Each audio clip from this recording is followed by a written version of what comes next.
La idea de la presentación que os voy a dar, de la charla que os voy a dar, el objetivo es que entendáis un poco lo que decía el doctor Ramírez, cómo funciona un poco el sistema de donación y trasplantes de nuestro país. Os pondré algunas cifras, os iré dando ejemplos, pero la idea es que al final más o menos entendáis el porqué de que nuestro país pues, le vaya también en este tema de los órganos. Mirad, vamos a empezar con esta diapositiva para que entendáis un poco cuál es la situación actual. Esto es cuando estaba acabando el año 2015, a 31 de diciembre de 2015, pues son datos de nuestro país.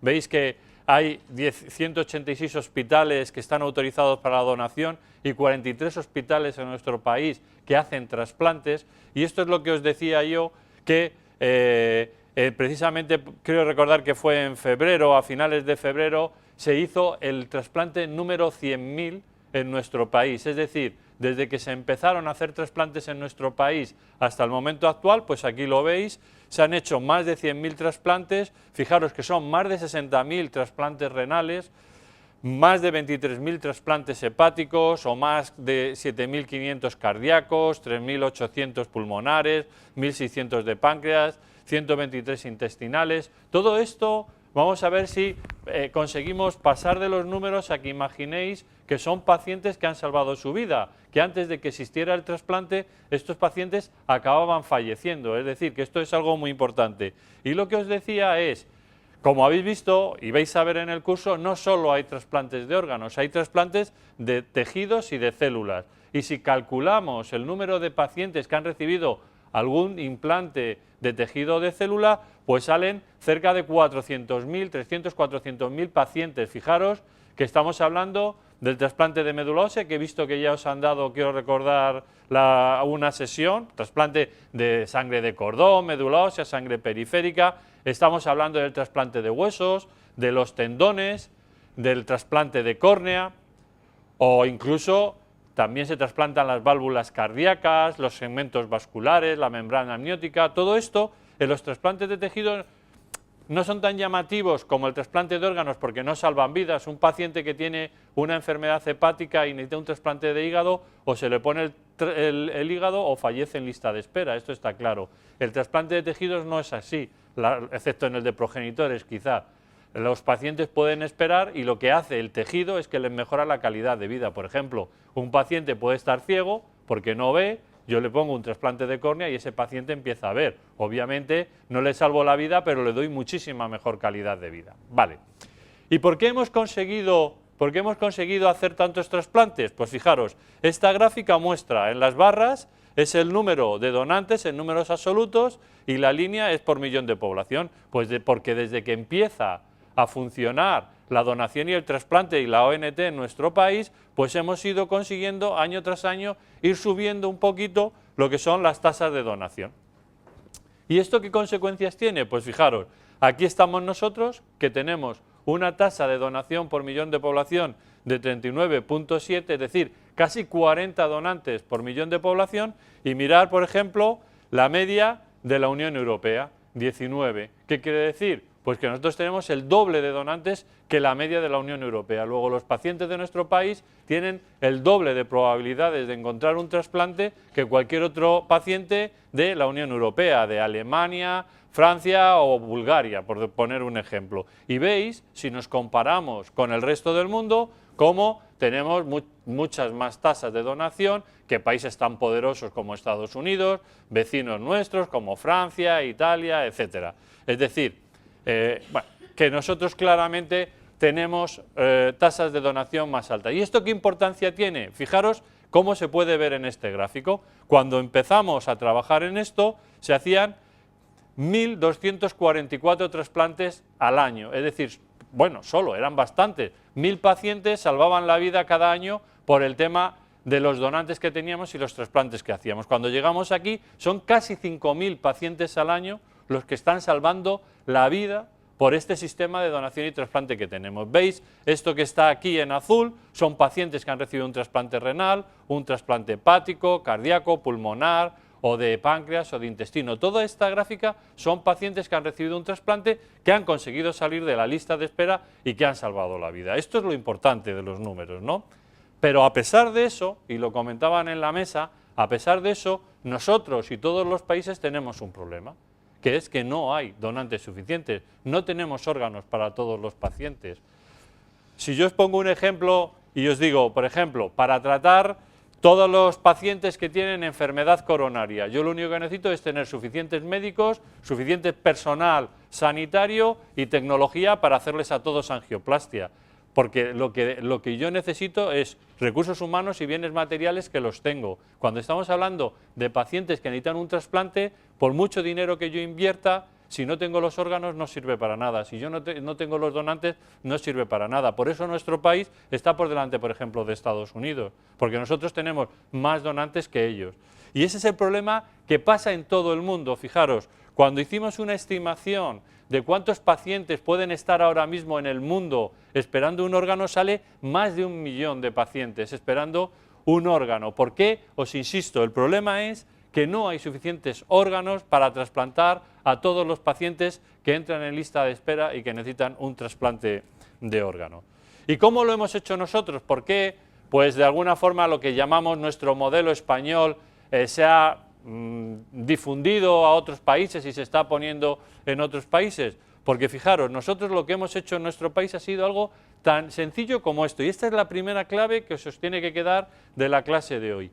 El éxito del modelo español de trasplantes está en la organización. Yo lo decía al empezar la conferencia, en la inauguración, por supuesto que hay que darle las gracias a los donantes y a sus familias. Si una familia se niega a donar, por mucha organización que pongas por medio, no hay órganos. Pero es curioso que, por ejemplo, personas que en su país, como son los ingleses, sin irte más lejos, tienen un porcentaje muy alto de negativas, o como hablará el doctor Sánchez Miret, en Latinoamérica o en otras minorías, que en su país muchas familias se niegan a donar, cuando llegan a nuestro país sí que donan. ¿Por qué? Porque lo tenemos bien organizado, es así de sencillo, porque sabemos cuándo ir a la familia, cuándo preguntarles, cómo planteárselo, etcétera. Es decir, obviamente la decisión de la familia y las características de la población influyen, pero lo que está claro, que está determinando que influye mucho, es tener una buena organización. ¿Y qué es esto de tener una buena organización? Pues creo que lo tengo aquí, exactamente, luego vuelvo, es tener perfectamente controlado desde que se detecta el donante hasta que se llega al trasplante, todos estos pasos, que luego los vamos a ver un poco más despacio y que los vais a ir viendo a lo largo de todo el curso, cómo se hace la detección del donante, cómo se hace el mantenimiento del donante para que no se pare, cómo se hace el diagnóstico de la muerte cerebral, cómo se hace la entrevista y se le pide a la familia los órganos de su familiar, cómo se organizan todo lo que es el movimiento de los equipos de trasplantes y de los órganos, y luego al fin y al cabo cómo se lleva el trasplante. Todo esto hay que tenerlo perfectamente engrasado, tiene que funcionar a la perfección, porque fijaros, cualquier problema, cualquier error en alguno de estos pasos significa un donante menos, significan pacientes que estaban en lista de espera de trasplante hepático, cardíaco, pulmonar, que no se van a trasplantar. ¿Entendéis la importancia de esto? Hay países que han hecho, que para mejorar las tasas de donación, han hecho todo esto que veis aquí, han cambiado la ley, han hecho publicidad, nosotros también las hemos hecho, llevan en el carné de conducir yo soy donante, en fin, hay un montón de acciones que hacen los países para intentar mejorar la donación, pero no os equivoquéis, la clave del asunto es tenerlo bien organizado y eso es lo que de alguna forma yo os voy a contar a lo largo de la clase cómo lo tenemos organizado. Bien, bueno, además de tenerlo bien organizado, lógicamente hay aquí un par de cosas que os tengo que comentar porque es obligatorio y no es lo más importante, pero es fundamental también. Hay que tener, por un lado, unas bases legales. ¿Qué quiere decir? Tener una legislación que permita la donación. Hay países en los que hacer el diagnóstico de muerte encefálica es ilegal y extraer los órganos, por tanto, es una ilegalidad por parte del médico que hace la extracción y acaba en la cárcel. Claro, si las leyes no te permiten hacer extracciones de órganos, malamente vas a tener donantes. Esos países, por ejemplo, solo viven de la donación de vivo, solo hacen trasplantes con donantes de vivo, no pueden hacer trasplantes de donantes cadáver. Pues esas bases legales son importantes y os voy a dar un par de pinceladas de cómo está nuestra legislación al respecto. Y luego ya pasaré a contaros todo esto, que es lo que decía un poco de cómo estamos organizados. Vamos a ver. No os voy a meter un rollo de leyes, no tembléis, la cosa va a ser sencilla. Fijaros, quiero referiros dos cosas. Una, la ley de trasplantes del 79. Fijaros que esta ley se publicó en el 79, no habéis nacido por ninguno de todos vosotros, seguro. Y fijaros que no se ha cambiado hasta ahora. ¿Y por qué no se ha cambiado? Porque la clave de esa ley, y es en lo que se basa que funcione nuestro modelo, es en esto que podéis leer aquí. Mirad, la donación tiene que ser voluntaria y altruista. ¿Qué quiere decir? Que solo dona aquel que quiere, ¿vale? Y no cobra nada por donar, dona generosamente, ¿lo entendéis, verdad? Primera cosa. Y luego, el trasplante en nuestro país tiene que ser gratuito y no tiene que haber ningún tipo de lucro en ello. No se pueden vender ni comprar los órganos, ni nadie se puede enriquecer con esto. ¿Lo entendéis? Esta es la base del modelo, de la ley. Primero, donación voluntaria y altruista. Segundo, trasplante gratuito y sin ánimo de lucro. Esto es lo que ha marcado que nuestro modelo haya funcionado desde que se publicó esta ley en el 79 hasta la actualidad. Luego, esta ley se ha perfeccionado o de alguna forma se ha completado con otras leyes en las que tengo aquí unos puntos que también es importante que los conozcáis como profesionales. A ver, primero, ¿qué quiere decir esto de diagnóstico y certificación de muerte? Hay un capítulo que no sé si lo han dado ya o todavía no, el del diagnóstico de la muerte encefálica. ¿Lo disteis? Pues perfecto, entonces os viene al pelo. Os han explicado cómo se hace el diagnóstico de muerte encefálica, ¿verdad? Ya lo sabéis. Lo de la lesión craneal, severa, no sé qué, no sé cuánto. Bueno, me imagino que os lo dijeron, que ese diagnóstico está recogido en un boletín oficial del Estado. ¿Sabéis lo que significa eso? Que el médico que hace el diagnóstico de muerte encefálica tiene la certeza absoluta de que lo está haciendo con acuerdo a lo que dice la ley. Igual, ahora que estamos con los programas de donación en asistolia, aquel médico, aquel facultativo que hace un diagnóstico de muerte en asistolia para proceder a la donación de órganos, también lo hace de acuerdo a unos criterios que están publicados en el BOE, de tal forma que no existe ni la más mínima duda de que cuando nosotros procedemos a la extracción de los órganos, primero, el paciente está muerto, sin ninguna duda, y segundo, ese procedimiento es rigurosamente legal. Esto es lo primero. Es lo que os decía hace un rato. Hay países en los que lamentablemente esto no se puede hacer porque no está permitido, entonces no puede haber donación. Primera cosa. Segunda cosa, que también tenéis que saber, porque seguro que en algún momento ha salido, os lo pueden preguntar y luego podemos profundizar en ese tema. Consentimiento para la donación. ¿Qué quiere decir esto del consentimiento para la donación? En nuestro país existe una cosa que se llama el consentimiento presunto. ¿Qué quiere decir el consentimiento presunto? Quiere decir que cualquiera de vosotros o cualquier ciudadano de este país, si no ha dicho en vida, si no ha expresado en vida su oposición a la donación, puede ser donante directamente. Es decir, Dios no lo quiera, pero si alguno de vosotros, pumba, fulminado por un rayo, va al hospital y no hay constancia de que haya dicho en ningún momento ni a nadie, yo no quiero que me hagan ninguna extracción, no quiero ser donante, nosotros podemos proceder, el coordinador de trasplante puede proceder a la extracción de los órganos. Esto es el consentimiento presunto. Esto es lo que dice la ley. Ahora, ¿qué es lo que se hace? Que es importante que lo sepáis. Siempre se pregunta a la familia, siempre se pregunta a la familia y siempre se respeta las decisiones de la familia. ¿De acuerdo? Es decir, que aunque nosotros tenemos esa posibilidad, esto no se utiliza, siempre se pregunta a la familia. Sí que se utiliza en algún momento cuando esa persona que ha fallecido no tiene familia o no tenemos forma de localizar a alguien que tuviera relación con él. Entonces la ley nos permite asumir que si no ha dejado escrito en ningún lado, no le ha dicho a nadie que estaba en contra de la donación, podemos proceder a la donación. ¿Entendido esto del consentimiento? Así funciona el consentimiento presunto en nuestro país. Se puede hacer la extracción, pero siempre preguntamos a la familia antes. Otra cosa que también tenéis que saber es el tercer punto, que es la confidencialidad de los datos. ¿Qué quiere decir esto? Quiere decir que en nuestro país donante y receptor nunca se pueden conocer. Esto también es muy importante. Hay otros países en los que, curiosamente, el receptor puede conocer, si el donante es fallecido, difícilmente a la familia del donante. Incluso en Estados Unidos tienen reuniones entre unos y otros. En nuestro país la ley lo prohíbe, de tal forma que siempre se guarda el anonimato entre el donante y el receptor, no se pueden conocer ni se pueden poner en común. Es muy típico, no sé si a lo mejor luego en el debate o cuando venga en alguna sesión algún coordinador de trasplantes, que en alguna ocasión, o incluso el doctor Ramírez lo puede contar, en alguna ocasión el receptor pregunta por el donante, o la familia del donante pregunta, ¿qué ha pasado con los órganos de mi donante? ¿A quién han ido?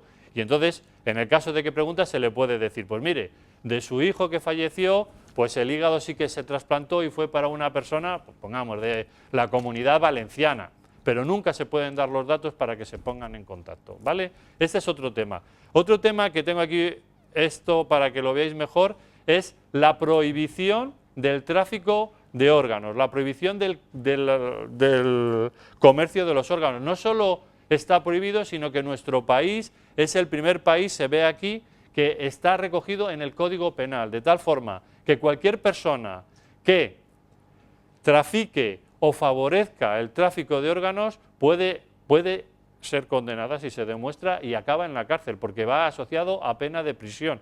Y hay una cosa que también tenéis que saber, que en esto nuestro país también es pionero, que curiosamente no solo va a prisión el que trafica, es decir, lo que podía ser el broker, que convence al donante, que hace todo el número, etcétera, etcétera, sino también el receptor, ¿vale? El receptor que ha colaborado y ha recibido un órgano que ha sido fruto de tráfico de órganos, fruto, por ejemplo, de las ejecuciones de los chinos, de pakistaníes, afganos que venden un riñón, también puede ir a la cárcel, ¿eh? Aquí nuestro Código Penal lo recoge perfectamente. Cualquier persona que haga tráfico de órganos, sea broker relacionado con la donación o el propio receptor, puede acabar en prisión. ¿Vale? ¿Habéis entendido todos estos puntos legales que son muy importantes? Vale, pues luego si queréis me podéis hacer preguntas o podemos profundizar en ello.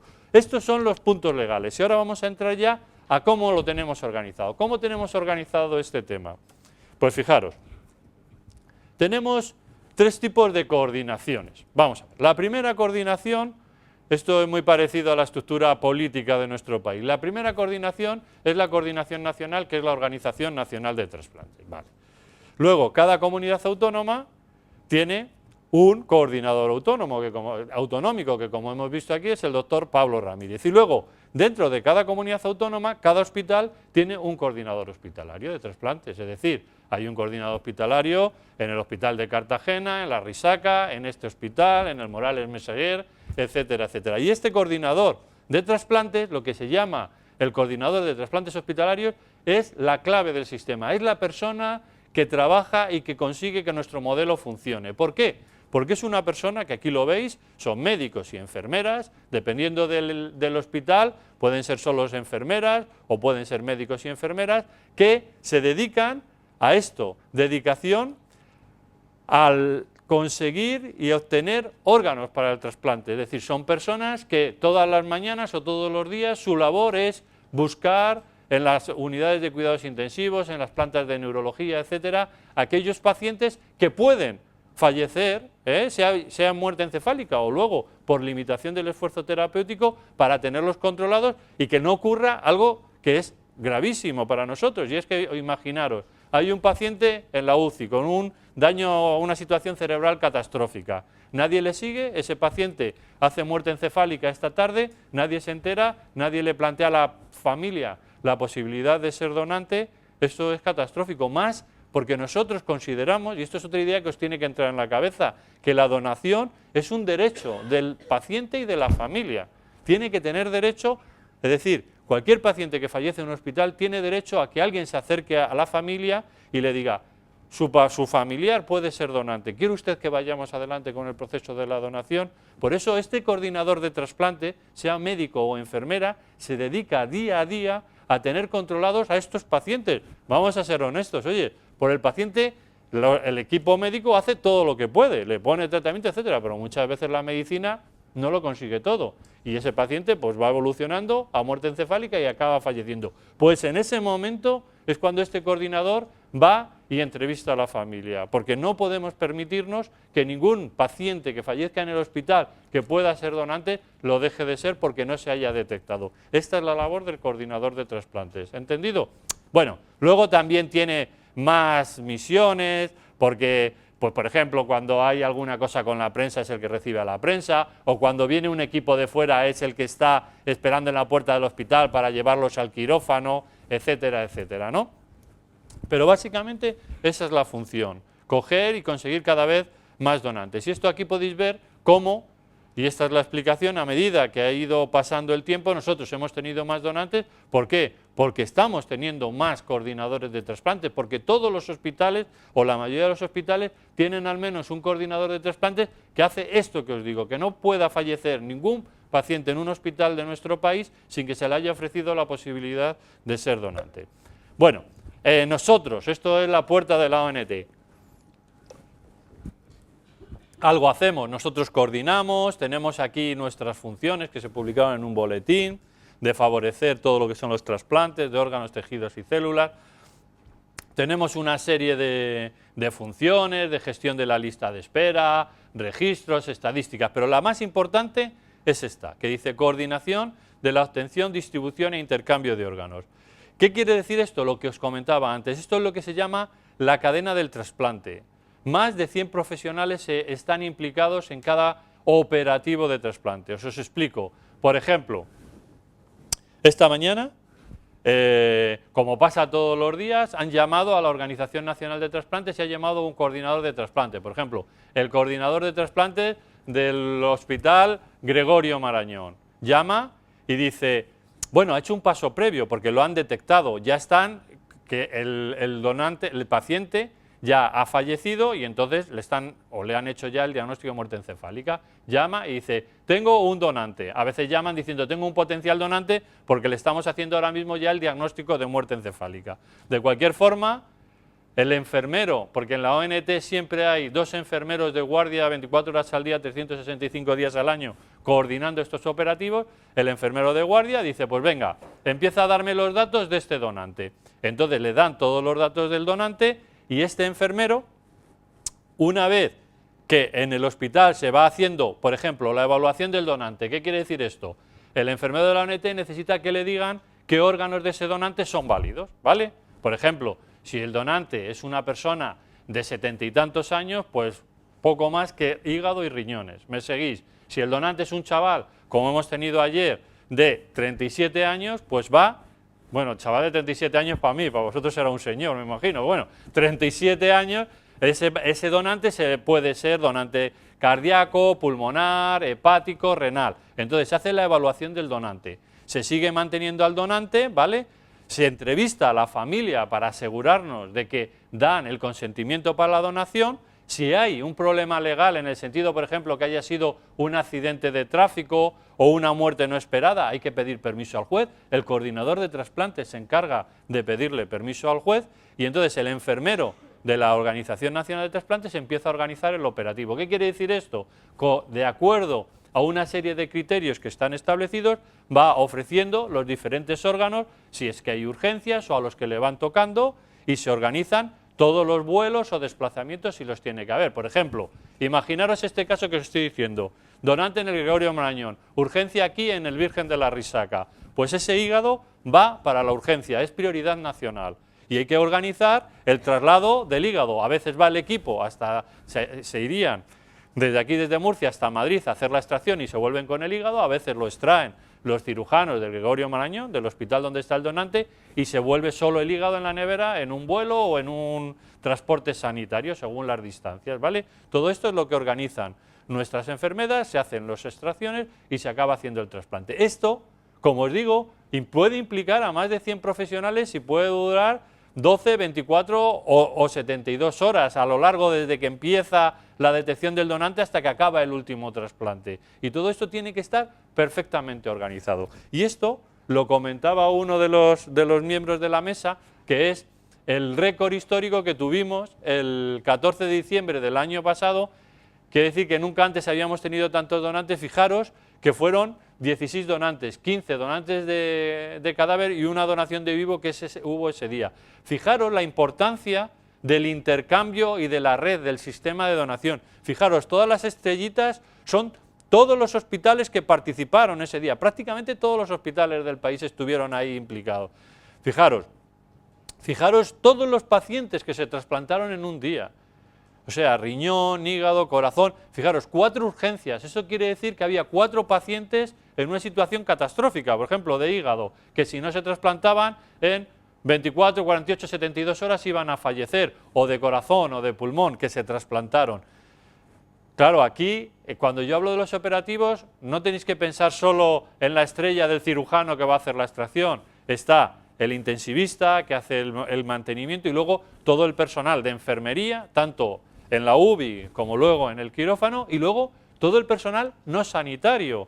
Veis aquí ambulancias, aviones. Por ejemplo, si hay que mover un vuelo por la noche hay que pedir permiso al ejército. El propio ejército se implica y abre aeropuertos y abre el espacio aéreo que no está permitido nada más que para vuelos militares, pues lo permite para este tipo de vuelo. Todo esto, bueno, no digo que parezca sencillo porque no lo parece, no es sencillo, es muy complicado. Todo esto es lo que hacemos entre todos. Y de aquí el peso principal de esta organización lo llevan los enfermeros, básicamente, los enfermeros en la ONT y los enfermeros en los diferentes hospitales. Este es el tema de la organización y esta es la clave de nuestro sistema. Vale, todo muy bien, lo hacemos fenomenal, ya nos podemos ir a casa. No, no, ¿por qué? Recordar algo que lo hemos dicho un montón de veces y de ahí os tiene que salir muy claro. Nunca podemos estar satisfechos, ¿por qué? Porque siguen muriéndose. Entre el 5 y el 7% de los pacientes en lista de espera se mueren en nuestro país. Todos los años se mueren pacientes en lista de espera. También lo comentaba alguien de la mesa, que había tenido un conocido que no había llegado al trasplante. Es decir, no podemos estar satisfechos, tenemos que intentar mejorar el número de donantes que tenemos para tener más órganos, para que a ver si en algún momento pudiéramos acabar con la lista de espera. ¿Y qué es lo que estamos haciendo? Pues básicamente estamos trabajando en 3 líneas. Uno, os las voy a ir explicando un poquito para que veáis el futuro. Aumentar el pool de donantes, eso ahora os lo explico, la donación de vivo y la donación en asistolia. Bueno, ¿qué es esto de aumentar el pool de donantes? Pues fijaros, lo que ocurre es que en nuestro país la mayoría de los donantes ya son abuelos, son personas mayores. Esto ha cambiado el modelo de lo que era el donante, luego voy a profundizar en ello, que era un chico joven que fallecía en un accidente de moto o de coche, a lo que es ahora el donante, que es una persona mayor de 60 años que fallece por una hemorragia cerebral. ¿Y cuál es el problema? Que esos donantes tienen peores condiciones, es más difícil obtener los órganos de ellos. ¿Veis cómo aquí? ¿Veis cómo el grupo de donantes de edad joven, que son estos, cada vez son menos? Fijaros, aquí hay muy poquitos, el 15% de los donantes son menores de 40 años y el resto, este otro, tienen más de 60 años. Todo esto son donantes de más de 60 años. Esto, la causa principal de que cada vez los donantes sean más viejos es la ley de tráfico. Fijaros aquí, cuando empieza la nueva ley de tráfico, esto del carnet por puntos, esta gráfica os la explico, es el número de donantes que tenemos por accidentes de tráfico. Se pone aquí la nueva ley de tráfico y fijaros cómo va cayendo, de tal forma que ahora es muy poco frecuente, no solo que obviamente que haya accidentes de tráfico mortales y por tanto cada vez hay menos donantes. ¿Entendéis este concepto? Para lo que es para el país y para todos es fenomenal, cuanto menos accidentes de tráfico mejor, pero para los pacientes que están en lista de espera a nosotros nos supone un problema, porque ese tipo de donante está desapareciendo. ¿Y cómo lo estamos sustituyendo? Pues como os decía, por personas mayores, y ahora os explico la gráfica, que fallecen por accidente cerebrovascular. Fijaros en la gráfica, cuando empezábamos en los años 90, la mayoría de los donantes, está aquí en la foto, eran donantes jóvenes por accidente de tráfico. ¿Cuál es lo que pasa ahora? Fijaros, estos ya no quedan nada, 4%. Ahora la gran mayoría son estos que son verdes, que son donantes mayores que fallecen por una hemorragia cerebral. Esto es lo que ha cambiado el tipo de donante. Vale, primer punto que hemos hablado, estamos consiguiendo mejorar la donación utilizando donantes añosos. Ese es un concepto. Segunda vía de mejora de la donación, a través de la donación de vivo. No solo hay donación de cadáver, si nosotros nos quedáramos solo con la donación de cadáver, pues tendríamos solo estos trasplantes, ¿vale? ¿Veis cómo desde que empezamos con la donación de vivo, pues estos son más donantes que hemos ido teniendo? Fijaros, sobre todo a partir del 2004-2005 se pone en marcha diferentes programas y veis cómo llegamos a tener prácticamente el 13% de todos los donantes, el 13%, perdón, de todos los trasplantes renales que se hacen a partir de una donación de vivo. Es una fuente alternativa. Para que entendáis el problema, sobre todo el problema en el trasplante renal hoy en día lo tienen los pacientes jóvenes. A un paciente joven, a un paciente de 20 años, yo le puedo poner un riñón de un donante de 70 o de 80 años, que los tenemos.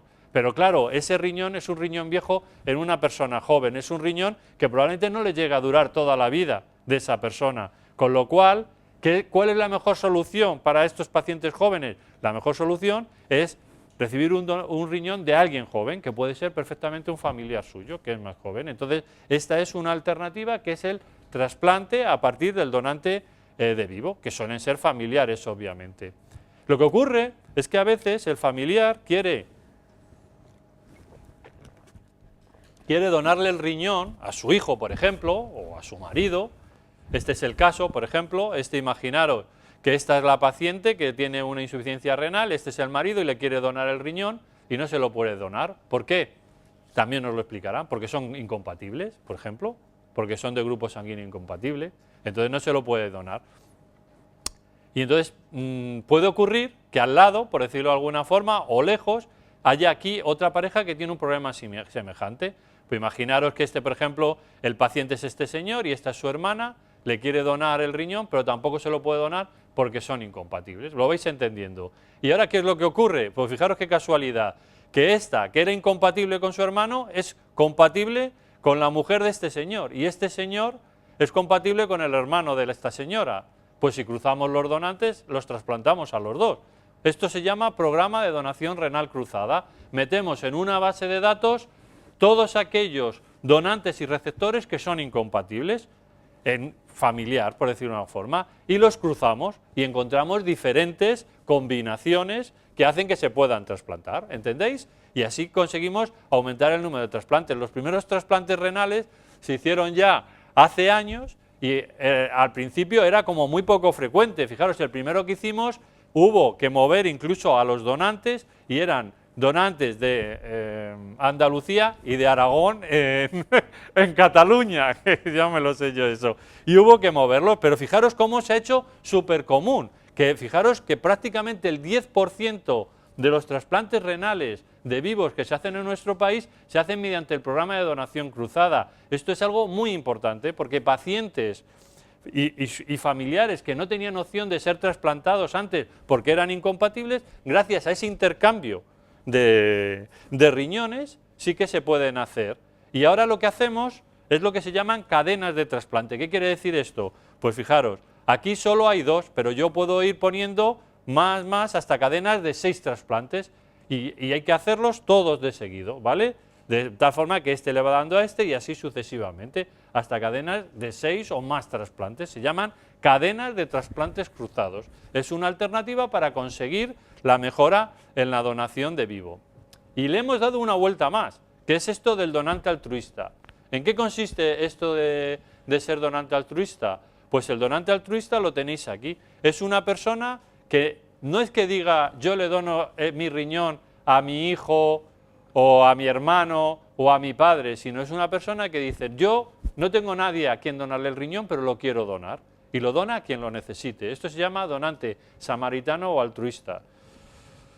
Vamos a ver, lo primero que se hace cuando una persona dice esto es hacerle un estudio físico y psicológico, para las cosas como son, porque vamos, que una persona decida de así, pues yo le doy un riñón a quien lo necesita, muchos de ellos no están muy bien de la cabeza, pero hay otros que sí que lo están, claramente. Entonces, si después de pasar todos los filtros que se hacen, esta persona sigue convencida de que quiere donar a quien lo necesite, lo pueden donar. Normalmente lo que hacen es donarlo aquí en la donación cruzada y empiezan de alguna forma una cadena. Es decir, imaginaros que este no está, este es el altruista empieza donando a esta persona, este a otro, y el último donante va a la persona que lo necesite en la lista de espera, a la que le corresponda en lista de espera. ¿Entendido el tema de los donantes altruistas? Pues esto es otro punto en el que estamos trabajando, que es la donación generosa, la donación altruista, bien a la lista de espera, bien al programa de donación cruzada. Por cierto, tengo la noticia de que aquí tuvisteis en Murcia, yo creo que ha sido el último altruista que hemos tenido, una persona que, vamos a ver, yo creo que en esto hay que ser honesto. Da igual que decía que hay que hacerle un análisis psicológico antes de estar seguro de que es altruista, esta gente, lo decía Miguel Casares, que era un experto de bioética, son héroes, son gente que decide en un momento determinado pues hacer un acto de generosidad extrema, es donar un riñón a alguien que ni le va ni le viene, es que no le conoce, es que no le puede conocer, porque la ley prohíbe que se conozca, y dona generosamente el riñón para la persona que lo necesite. Aquí tenéis esta noticia. Vale. Y el último punto, y ya estoy acabando, es la donación en asistolia. Ese es el último punto de mejora de la donación en nuestro país. Fijaros, a ver, la donación en asistolia todavía no la han dado. Vale, os lo explicarán mejor, os explicarán los diferentes tipos de donación, porque según la clasificación de Maastricht, yo no voy a entrar en eso, pues hay diferentes tipos de donación en asistolia. Lo que sí quiero que veáis es cómo, fijaros, esto es el número de donantes en asistolia, cómo en los últimos años ha ido aumentando el número de donantes en asistolia. ¿Por qué? Porque es una forma de obtener órganos para trasplante que se está implementando en la mayoría de los hospitales de nuestro país. Aquí en Murcia, lo veis, ya están puestos en marcha los programas de donación en asistolia y ya se están trasplantando hígados y riñones de pacientes que han fallecido en asistolia. Os lo explicarán, en vez de, igual que ayer o la semana pasada os explicaron el donante que fallece por muerte encefálica, ¿vale?, que su cerebro deja de funcionar y aunque nosotros le mantenemos el corazón y los pulmones funcionando artificialmente hasta que hacemos la extracción, pues hay otros pacientes que fallecen en el hospital en asistolia y nosotros establecemos una serie de mecanismos, de medidas para que a poquito después de haber separado el corazón, os lo explicarán con más detenimiento, nosotros podamos hacer la extracción de determinados órganos, básicamente hígados, pulmones y riñones, son los órganos que se están extrayendo de estos donantes en asistolia, bueno, páncreas en algún caso. Entonces, fijaros cómo esto de nuevo, estas rayas son pacientes que se han trasplantado, trasplantes realizados a partir de donantes en asistolia. La gran mayoría, los que son verdes, riñones, los otros, hígados, y los que son azules, que son menos, pulmones. Esta es la otra. Y esta ya es la última diapositiva, que quiero que os fijéis bien, porque, como decía cuando empezaba la presentación, cuando una persona dona los órganos, cuando una familia generosamente acepta la donación de su familiar, está haciendo mucho, está dando años de vida. Y fijaros, esta gráfica dice cuántos años más puede vivir una persona cuando recibe un órgano, y es de hace muchos años, con lo cual ahora será más. De tal forma que aquella persona que recibe un pulmón está recibiendo al menos 2 años de vida, el riñón 7, el corazón 14, el hígado 16. Cuando una persona es donante y dona 6 años, está regalando casi 60 años de vida a otras personas que reciben estos órganos. Esto es lo que no tenéis que olvidar y es lo que es muy importante, que la donación de órganos es algo tan importante que lo que hace es dar vida a los pacientes que están esperando un órgano para sobrevivir. Y nada más, lo que me queráis preguntar. Venga, a ver, a animaros y a hacer preguntas. Ah, sí, venga, vale, me siento, no hay problema. Uy, esto, bueno, sí, como me apago esto y si no entendemos esto aquí. A ver.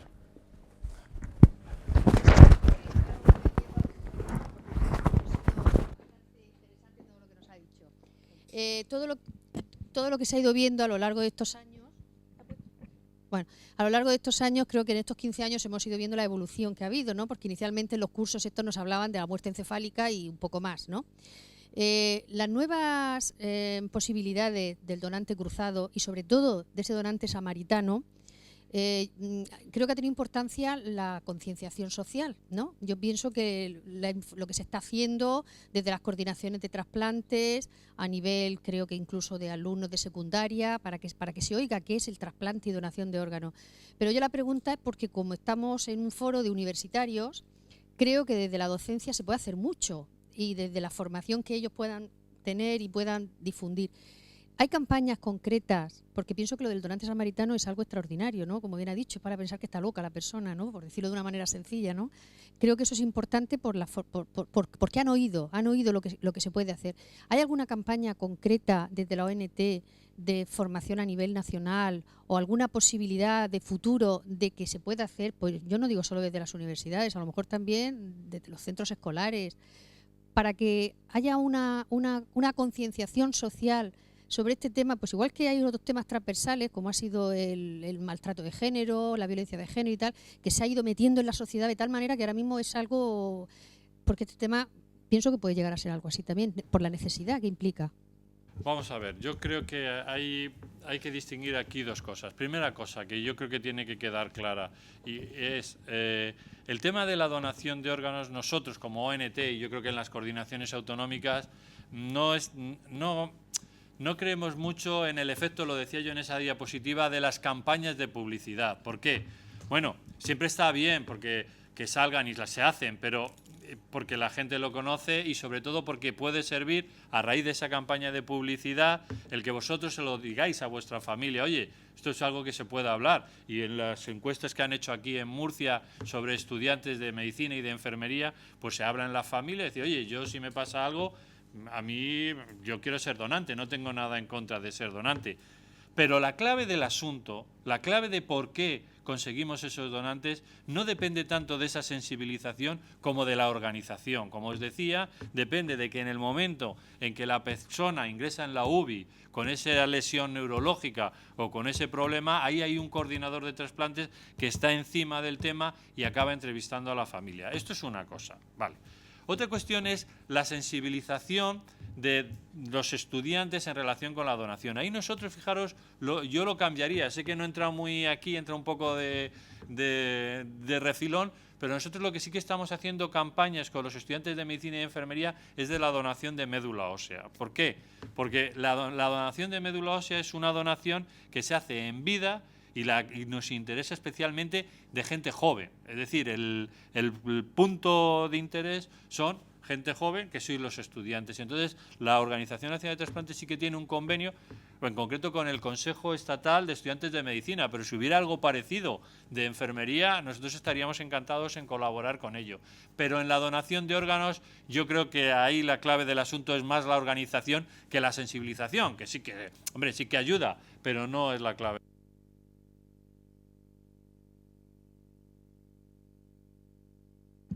¿Vas a hablar tú de eso? Muy bien. Aunque lo has citado así de refilón, fijaos que uno esperaría que en Estados Unidos hubiera más trasplantes, más donantes. ¿Qué pasa que allí no hay tanto donante? Bueno, en Estados Unidos o en Alemania, sin irte más lejos, por ejemplo. Estamos viendo en la tele permanentemente que la maquinaria alemana, la locomotora alemana, nos pasa por la izquierda y por la derecha, con el PIB, nos dice que somos unos muertos de hambre, en fin, lo que queráis. ¿Y qué es lo que ocurre? Que le doblamos o le triplicamos la tasa de donación a Alemania. Hay una cosa que no he incidido yo, pero creo que es importante que os lo diga. No es solo una cuestión de organización. Cuando yo os decía, nuestra ley de trasplante ha sido clave porque en nuestro país nadie es donante a la fuerza, la donación es voluntaria y altruista y nadie cobra por esto. A eso hay que añadir algo más. Nuestro país tiene transparencia al respecto. Cualquier persona, y lo tenéis vosotros, lo podéis preguntar a familiares, cualquier persona sabe que en nuestro país, si tú necesitas un trasplante, vas a acceder al trasplante independientemente de que seas rico o seas pobre, de que seas negro o seas blanco, de que vivas en Murcia o vivas en Madrid. Exactamente igual. Es decir, no hay ningún tipo de discriminación en el acceso al trasplante. ¿Eso qué hace? Eso genera confianza en la población. Cuando un coordinador de trasplante se acerca a una familia y le dice, mire, le vamos a pedir los órganos de su familiar, porque hay personas que están en lista de espera, etcétera, etcétera, para que se trasplanten. La familia dice que sí porque confía en el sistema. Si aquí hubiera pasado lo que ha pasado, por ejemplo, en Alemania, que se ha descubierto que, precisamente además, los profesionales estaban colando en la lista de espera de forma ilegal a pacientes que no les correspondía, pues cuando uno va a donar, le piden a la familia que done, dice, que done Rita, que no me fío. Y esto mismo pasa en Estados Unidos. En Estados Unidos, si tú no tienes una tarjeta de crédito, no es que no tengas acceso al trasplante, es que no puedes entrar en el hospital. Es decir, es imposible que te trasplanten si no tienes dinero. Si esa familia que ha tenido un conocido, un familiar que ha fallecido porque no tenía dinero para acceder al hospital, fallece en el hospital y le van a pedir los órganos, ¿qué va a decir? ¿Que lo va a dar? ¿Para qué? ¿Para que se trasplanten los ricos? Obviamente no. Entonces, uno de los motivos, de los motores de nuestro sistema de donación y trasplante es la equidad en el acceso al trasplante y la transparencia en el acceso a la información. Cualquier persona que quiera, yo estoy contestando cada 2 por 3. No, porque no se suele preguntar. Pero cuando lo piden, yo lo contesto. Menganito, ¿cuándo entró en lista de espera a mi padre? ¿Cuánto tiempo ha esperado? Yo les contesto. Si eso es público, no hay nada que ocultar. Entran por criterios de tiempo y de enfermedad que deciden, de gravedad de la enfermedad, que deciden los facultativos. Tan sencillo como eso.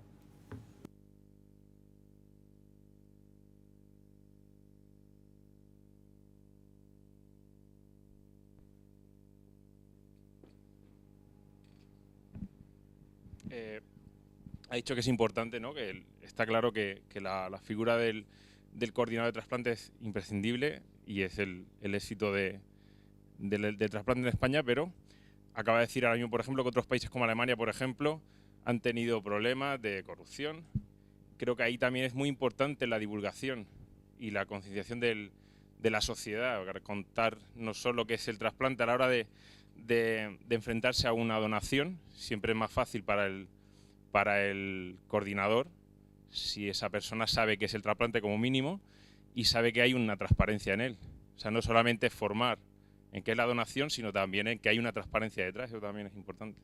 Sin duda, incluso en muchas comunidades, yo creo que aquí en Murcia lo hacéis, se hacen cursos en el bachillerato, se van a los alumnos de bachillerato y se les explica todo esto, no solo la transparencia y la equidad en el trasplante, en el acceso al trasplante, sino también conceptos a su nivel sobre la muerte encefálica, etcétera, etcétera. Yo creo que cada vez es menos frecuente gente que piensa o que tiene miedo cuando va al hospital de que le van a extraer los órganos estando vivo. Yo creo que eso en nuestro país ya es anecdótico, pero de alguna forma sí que es importante que, más vosotros que sois profesionales, que a veces en conversaciones te lo comenta gente, decir, oye, bueno, pues no, es que en nuestro país solo se extraen los órganos cuando el paciente está fallecido. ¿Qué pasa? Que en la UBI tiene latido y se ve que respira, ya, pero esto puede ser que esté en muerte encefálica y le estamos manteniendo con drogas,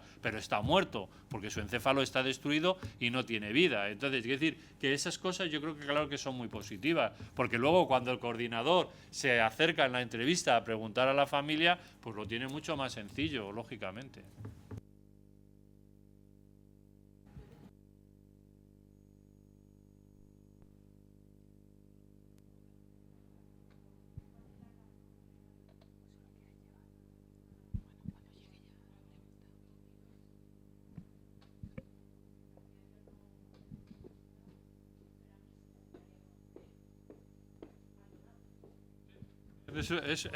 Es muy razonable y de hecho eso se puede abrir el debate. Te quiero decir que es un debate que podría estar abierto. Hay países, como te digo, en Estados Unidos en que no está prohibido y hacen reuniones, por ejemplo, pues reuniones de familias de donantes con pacientes trasplantados y van allí y te metes en YouTube y salen vídeos en los que se abrazan y les dicen lo agradecido que está. Y eso, oye, yo creo que realmente es muy reconfortante para unos y para otros, no lo vamos a negar. Lo que pasa es que en nuestro país se optó por mantener la confidencialidad porque esto también tiene una parte negativa. Tiene una parte negativa y nosotros hemos tenido algunos casos en los que lo hemos podido comprobar. Hay una parte negativa que es la de la privacidad de la familia del donante. Por ejemplo, yo antes traía, porque como ya ha pasado tanto tiempo ya ni traigo esa diapositiva, traía la diapositiva del primer trasplante de cara que se hizo en nuestro país.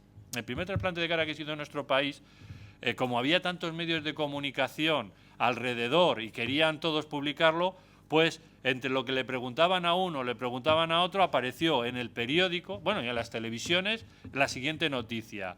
se ha hecho el primer trasplante de cara, el donante ha sido un varón que estaba practicando, un varón que pertenecía a un club de ciclismo, que estaba practicando ciclismo este sábado por la mañana en la zona de no sé qué. Bueno, obviamente todo el que era de esa zona sabía quién había sido el donante y la familia se sintió muy agredida porque de alguna forma no quería mantener su privacidad de que no se supiera que su familiar había sido donante de cara. Esto es una cosa, que es la privacidad de la familia. Y la otra cosa que también hemos vivido es que a veces se establecen unos vínculos, vamos a decir, un poco psicopatológicos entre familia del donante y receptor. Tuvimos un caso que se pusieron en contacto, porque a veces es muy difícil de evitar que se conozca, porque si fallece aquí, por ejemplo, en una ciudad no muy grande, alguien que es más o menos conocido y sale en los medios de comunicación y a ti ese mismo día le han puesto el órgano, incluso y además se dice ha sido donante, pues ya lo tiene. Bueno, el caso es que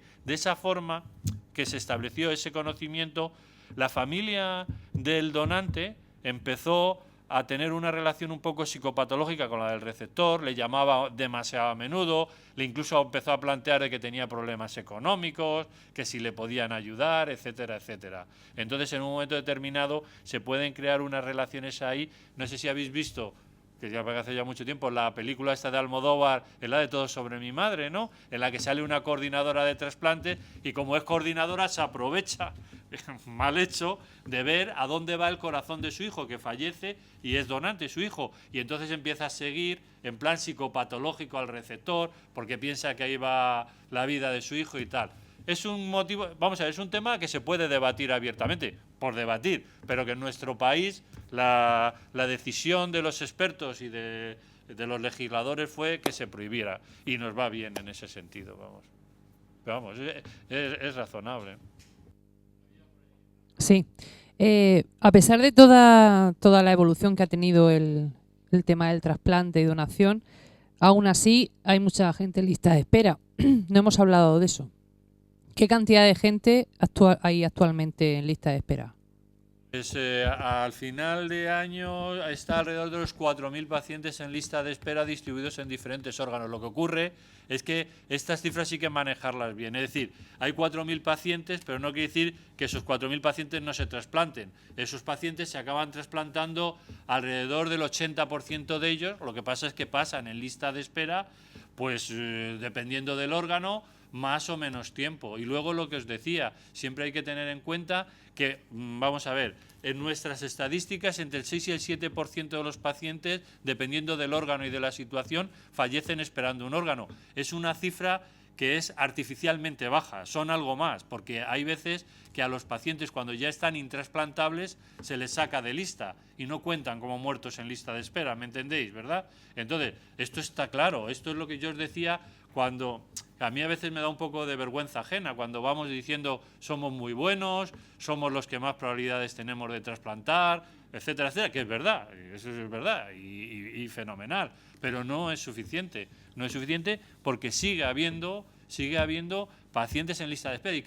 ¿Y por qué sigue habiendo pacientes en lista de espera? Porque aunque nosotros cada vez tenemos más donantes y más órganos, estos señores cada vez hacen más indicaciones de trasplante y hay más pacientes que son subsidiarios de recibir un trasplante, simplemente por patología o simplemente por edad. Cuando se empezó el trasplante no trasplantaban a nadie mayor de 50 o de 60 años y ahora están trasplantando a pacientes de 80 años sin ningún problema. Es decir, clarísimamente, esto es un problema nuestro, de nuestro país y de todos los países. No estamos respondiendo satisfactoriamente a la demanda de órganos que hay, ni en nuestro país, ni por supuesto fuera de nuestro país, claramente.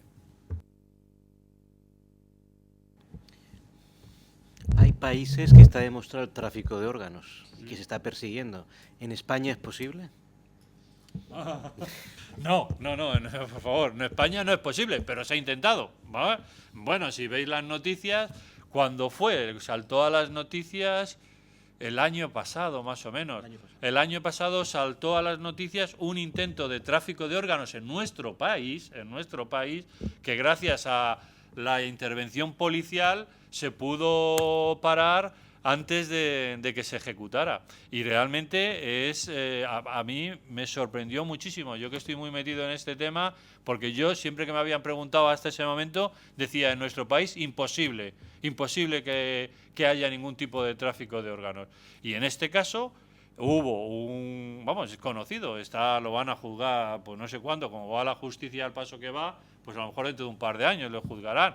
Hubo un señor que era libanés, que se vino a España, era trasplante de hígado, y que empezó a intentar, de alguna forma, comprar donantes que eran donantes, vamos a ver, y contactó con una serie de personas que les podían donar el hígado, que la gran mayoría eran inmigrantes, sin papeles, sin dinero, y le ofrecían pues una cantidad de dinero por donarle el hígado. Y cuando uno de ellos, esta fue la historia, uno de ellos le hicieron pruebas, le rechazaron, se enfadó porque él quería sacarse el dinero y entonces lo contó a una ONG de inmigrantes y fueron los que lo pusieron en manos de la policía y detuvieron. Era una mafia de albano-kosovares y el que necesitaba el trasplante era el hijo del jefe de la mafia, estaba en la cárcel. O sea que y luego hay otra forma, esta es la más salvaje, que yo creo que eso no va a volver a ocurrir. Vamos, yo creo que fue una concatenación de hechos ahí que espero que no vuelva a ocurrir. Hay otra que es más, ¿cómo diría yo?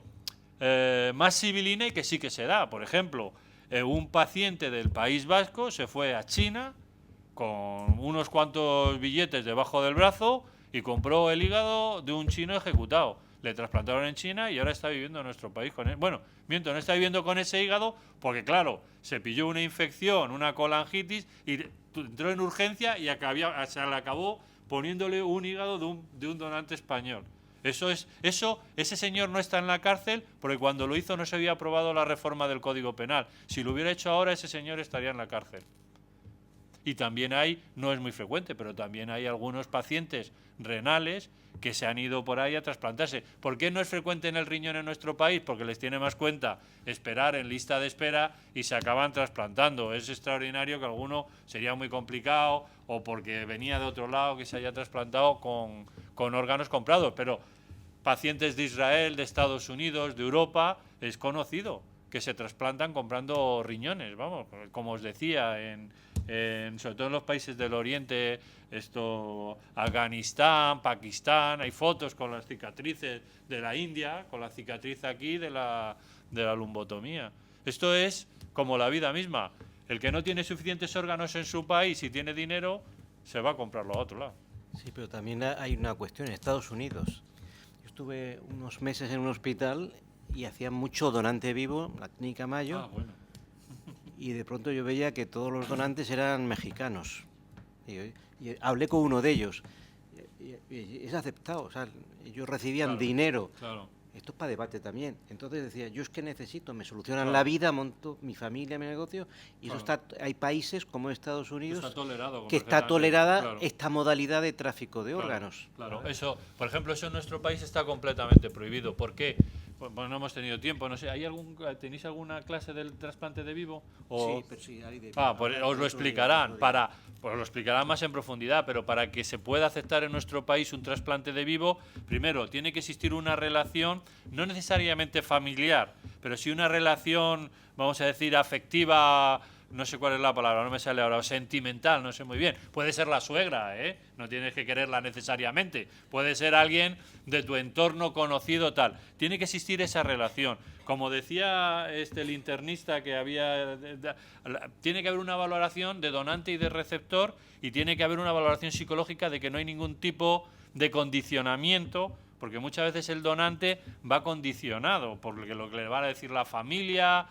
Muchas veces no lo tienen tan claro. Entonces, y luego, para finalizarlo todo, tienen que ir al juez para comprobar que no hay ningún tipo ni de transacción económica, ni de coacción, etcétera, etcétera, entre donante y receptor. Es decir, que eso en nuestro país es muy, muy difícil que suceda. No digo yo que no pueda ocurrir, pero es extraordinario porque pasan múltiples filtros.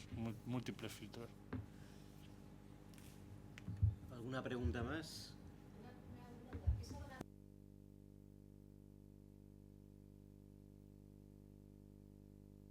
La donación de vivo es familiar. No, hablo a la hora de solicitar el órgano al potencial donante. Porque, por ejemplo, una persona que tenga a un familiar que necesite un órgano y que en un momento determinado pues se les haga las pruebas específicas al resto de familiares y se detecte que uno puede ser, ¿no? Todos se mirarían a ese uno, ¿no?